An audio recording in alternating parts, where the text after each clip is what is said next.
మీ మెడలో ఉన్న బంగారం సురక్షితమేనా? మీరు ఒంటరిగా బయటకు వెళ్తున్నారా? అయితే జాగ్రత్త. నడి రోడ్డుపై మీరు నడుచుకుంటూ వెళ్తుంటే వెనక నుంచి సైలెంట్గా బైక్పై వస్తారు. క్షణాల్లో మీ మెడలోని చైను లాగేసి గాల్లో కలిసిపోతారు. ఆంధ్రప్రదేశ్ వ్యాప్తంగా కేటుగాళ్లు, కిలాడి దొంగలు విచ్చలవిడిగా రెచ్చిపోతున్నారు. పట్టపగలు, అర్ధరాత్రి అనే తేడా లేకుండా నమ్మక ద్రోహాలకు, డెకాయిట్లకు పాల్పడుతున్నారు. తాజాగా 4 ప్రాంతాల్లో జరిగిన సంచలన క్రైమ్ ఘటనలు చూస్తే ఎవరికైనా ఒళ్ళు గగుర్పొచ్చడం ఖాయం. ఉన్నత చదువులు చదివిన పట్టభద్రులు సైతం ఈజీ మనీ కోసం దొంగలుగా మారుతున్నారు. అసలు రాష్ట్రంలో ఏం జరుగుతోంది? పోలీసులు ఈ ముఠాలను ఎలా ఛేదించారు? ఆ ఉత్కంఠభరితమైనటువంటి కథనం ఇప్పుడు చూద్దాం.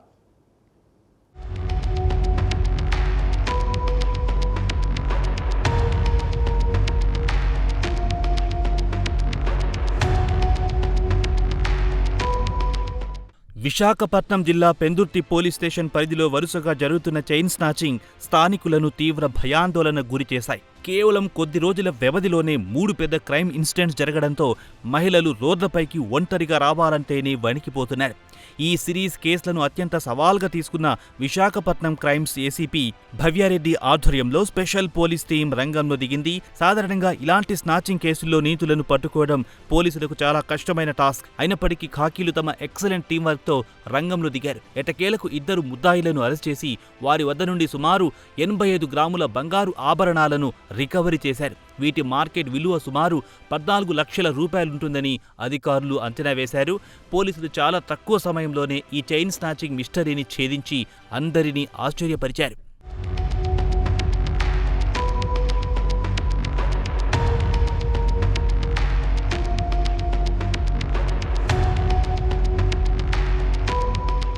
మే 25వ తేదీన పెందుర్తి పోలీస్ స్టేషన్ పరిధిలో సింహపురి కాలనీలో పద్మావతి నగర్కు చెందిన మహిళ ఉదయం 11 గంటల సమయంలో బ్యాంకు వెళ్ళింది. ఆ తర్వాత మధ్యాహ్నం 12 గంటల 50 నిమిషాల ప్రాంతంలో బీఆర్డీఎస్ రోడ్డు వద్ద నడుచుకుంటూ ఒంటరిగా తిరిగొస్తుండగా ఓ అపరిచిత వ్యక్తి బైక్పై వేగంగా వచ్చాడు. ఆమె చుట్టుపక్కల ఎవ్వరూ లేని సమయం చూసి మెడలోని 2 తులాల బంగారు చైన్ను బలంగా లాక్కొని స్పాట్ నుండి పారిపోయాడు. ఈ దారుణమైన క్రైమ్ సీన్ చూసి బాధితురాలతో పాటు చుట్టుపక్కల వారు షాక్కు గురయ్యారు. ఈ సంఘటనపై west CI Chandramouli, SI Vijay Kumar బృందాలు రంగంలో దిగి సీసీటీవీ ఫుటేజ్ ఆధారంగా వేగంగా దర్యాప్తును ప్రారంభించాయి. నిందితుడు సిటీ దాటి తప్పించుకోకుండా అన్ని ప్రధాన రూట్లను బ్లాక్ చేసి గాలింపు చర్యలను ముమ్మరం చేశారు.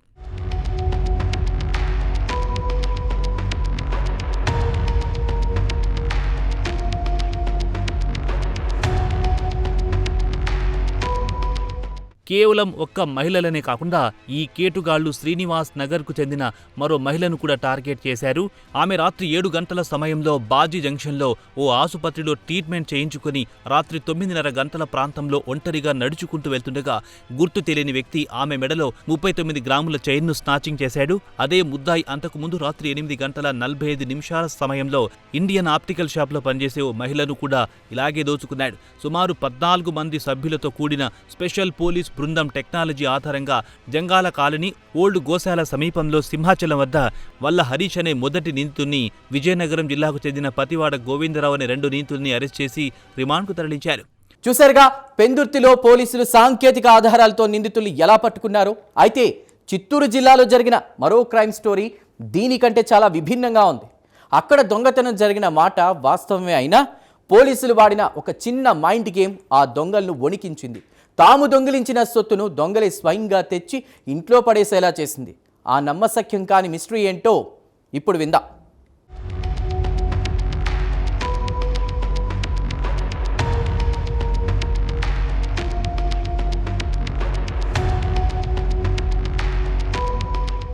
దొంగతనాలు జరగడం కామన్, కానీ దొంగిలించిన సొత్తును అత్యంత తెలివిగా రికవరీ చేసిన ఓ వింత సంఘటన చిత్తూరు జిల్లాలో చోటు చేసుకుంది. జిల్లాలోని ఆర్కేవీబీ పేటకు చెందిన వాసుదేవరెడ్డి ఇంట్లో ఉన్నట్టుండి 8 సవర్ల బంగారు నగలు మాయమయ్యాయి. ఇంట్లో చూస్తే తాళాలు పగలగొట్టలేదు, కానీ నగలు కనిపించకపోవడంతో బాధితురాలు తీవ్ర ఆందోళనతో కార్వేటి నగరం పోలీసులను ఆశ్రయించి ఫిర్యాదు చేశారు.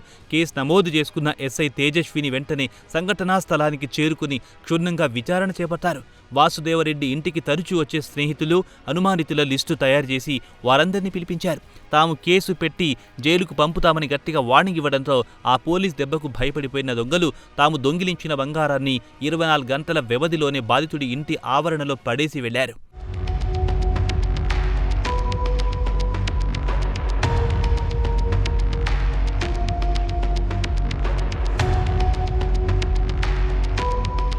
ఇక తిరుపతి పట్టణంలో ఇటీవల జరిగిన చైన్ స్నాచింగ్ ఉదంతాలు వింటే నేటి సమాజం ఎటు పోతుందో అర్థం కాని పరిస్థితి ఏర్పడింది. ఉన్నత చదువులు చదివి సమాజంలో మంచి ఉద్యోగాలు చేస్తూ గౌరవప్రదంగా ఉండాల్సిన కొంతమంది యువకులు విలాసాలకు బానిసై క్రూరమైన స్నాచర్లుగా మారారు. ఈ ముఠాను తిరుపతి అడిషనల్ ఎస్పీ శ్రీనివాసులు ఆదేశాల మేరకు సీసీటీవీ నిఘా సిబ్బంది, ఈస్ట్ డీఎస్పీ, వెస్ట్ సీఐలు సంయుక్త బృందం చాకచక్యంగా అరెస్ట్ చేసింది. ఈ ముఠాలోని ముగ్గురు నిందితులు హైలీ ఎడ్యుకేటెడ్ కావడం అధికారులను సైతం షాక్ కు గురి చేసింది. వీరిలో ఒకరు బీఎస్సీ అగ్రికల్చర్ పూర్తి చేయగా మరొకరు బీకామ్, ఇంకొకరు బీకామ్ స్టాటిస్టిక్స్ పూర్తి చేసిన గ్రాడ్యుయేట్లు కావడం గమనార్హం. డిగ్రీ పూర్తయిన తర్వాత వీరు షార్ట్ కట్లో డబ్బు సంపాదించాలని డిసైడ్ అయ్యారు.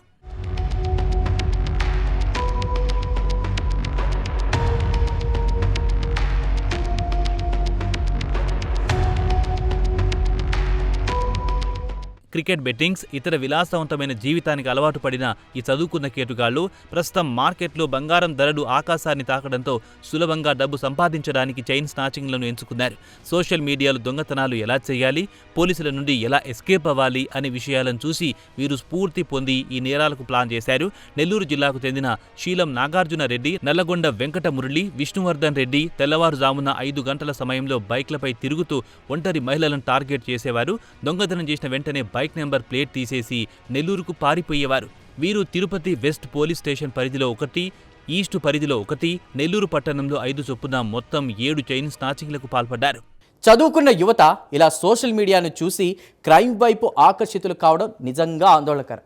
కేవలం ఈజీ మనీ కోసమే వీరు ఇలాంటి దారుణాలకు ఒడిగడుతున్నారు. అయితే గుంటూరు జిల్లా చిలకలూరుపేటలో పట్టుబడ్డ అంతర్రాష్ట్ర దొంగల కథ మరోలా ఉంది. 2 రాష్ట్రాల పోలీసులను ముప్పతిప్పలు పెడుతున్న మోస్ట్ వాంటెడ్ క్రిమినల్స్ అక్కడ ఎలా దొరికిపోయారో ఇప్పుడు చూద్దాం.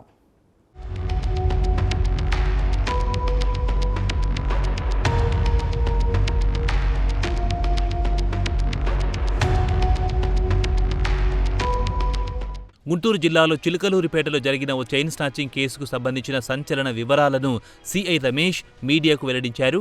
ఈ కేసులో ప్రధాన ముద్దాయి అయిన షేక్ కృష్ణారావు ఒక మోస్ట్ వాంటెడ్ క్రిమినల్. ఇతనిపై ఆంధ్రప్రదేశ్, కర్ణాటక రాష్ట్రాల్లో చైన్ స్నాచింగ్లు, బైక్ దొంగతనాలు, గంజాయి స్మగ్లింగ్ వంటి సుమారు 36 కేసులు పెండింగ్లో ఉన్నాయి. ఇతనికి దొంగిలించిన సొత్తును దాచడంలో సహాయం చేసిన రెండవ ముద్దాయి మల్లిల కొండారెడ్డిపై కూడా 2 రాష్ట్రాల్లో కలిపి 41 కేసులున్నాయి. వీరిద్దరూ కలిసి అంతరాష్ట్ర క్రైమ్ నెట్వర్క్ నడుపుతున్నారు. ఈ ఏడాది జనవరిలో 3వ తేదీన జయరాం విజయలక్ష్మి అనే మహిళ వెంకటేశ్వర స్వామి టెంపుల్కు వెళ్లి తిరిగొస్తుండగా బ్యాంక్ కాలనీలో వీరు ఆమెను మాటలు పెట్టి దారుణంగా దోచుకున్నారు.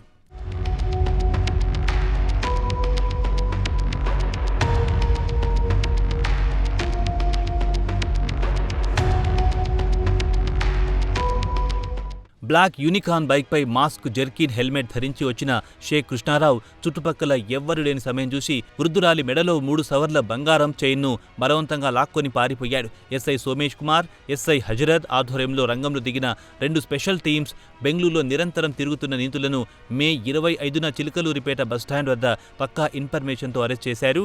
వారి నుండి 3 సవర్ల బంగారు చైన్ను సేఫ్గా రికవరీ చేసి రిమాండ్కు తరలించారు. ఈ సందర్భంగా పోలీసులు ప్రజల నిర్లక్ష్యంపై తీవ్ర ఆవేదన వ్యక్తం చేశారు.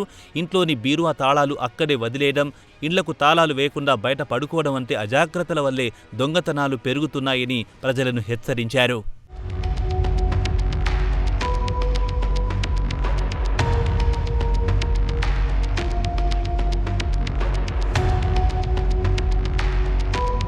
చూసారుగా నేరగాళ్లు ఏ స్థాయిలో రెచ్చిపోతున్నారో. చదువుకున్న యువకుల నుండి అంతర్రాష్ట్ర దొంగల వరకు కూడా ప్రతి ఒక్కరూ ఒంటరి మహిళలను, అమాయక ప్రజలను టార్గెట్ చేస్తున్నారు. అందుకే పోలీసులు కొన్ని కీలక సూచనలు చేశారు. మహిళలు ఉదయం వాకింగ్కు లేదా బ్యాంకులకు వెళ్లేటప్పుడు విలువైన ఆభరణాలు ధరించకపోవడమే మంచిది. ఒకవేళ వేసుకున్నా స్కార్ఫ్లతో కప్పుకోవాలి. వేసవి సెలవుల్లో ఊర్లకు వెళ్లేటప్పుడు LHMS యాప్ ద్వారా పోలీసులకు ముందస్తు సమాచారం ఇవ్వాలి. అక్రమార్కులకు కాకీలు గట్టి హెచ్చరికలు జారీ చేస్తున్న పరిస్థితి. తప్పు చేస్తే చట్టం ముందు మోకరిల్లాల్సిందే. నివారణే అన్నిటికంటే ఉత్తమం కాబట్టి మన జాగ్రత్తలో మనముందాం.